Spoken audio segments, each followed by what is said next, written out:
गंगा का स्वरूप आगे रहेगा ही नहीं, तो फिर हम उसके जैसे अभी पहले बात कही गई।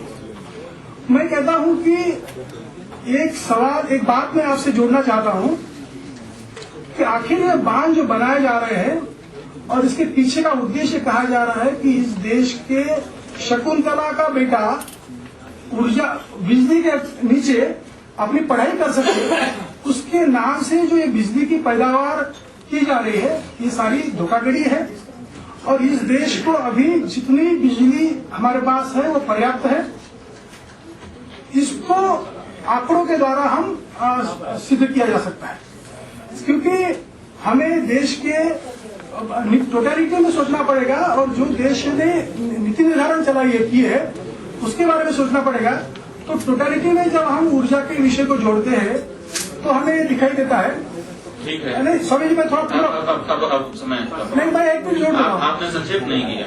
मैं संक्षेप में मैं एक महत्वपूर्ण विषय कह रहा हूँ। नहीं, लेकिन बहुत लंबा कर रहे हैं। नहीं, लंबा नहीं कर रहा, क्योंकि इसके लिए भूमिका जोड़नी पड़ेगी। भूमिका बहुत ये सारे थर्मल पावर प्रोजेक्ट या हाइड्रो इलेक्ट्रिक प्रोजेक्ट है, ये यहाँ पर विदेशी कंपनियां जो देश में कॉर्पोरेट जगत साइट अपना कब्जा बनाने के लिए आया है, उसके लिए हाइड्रो इलेक्ट्रिक और थर्मल पावर के प्रोजेक्ट के द्वारा ऊर्जा का निर्माण करने की जा रही है। नंबर एक। दूसरी बात मैं कह रहा हूं कि जैसे ऊर्जा का निजीकरण हो रहा है, उसी प्रकार से पानी का भी निजीकरण अभी किया गया है।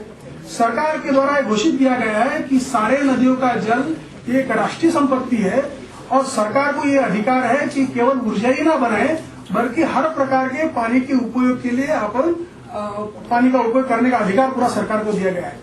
और उस जननीति के आधार पर, राष्ट्रीय जननीति के आधार पर राज्य सरकार जो जननीतियां बना रही है और उसके आधार पर जो कानून बना गए हैं, उसमें स्पष्ट होता है कि पूरा पानी बेचने के लिए कॉर्पोरेट जगत के हाथ में दिया जा रहा है।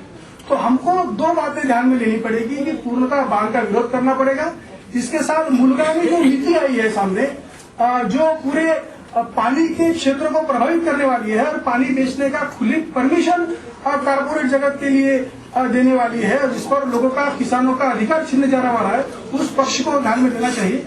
और तीसरा अंतिम एक वाक्य में कह दूं, इसमें आजकल सब जगह जो जिस प्रकार की एनजीओ की भरमार हो पड़ी है, मैं समय होता तो और विस्तार से बात कहता, लेकिन वो बात नहीं है।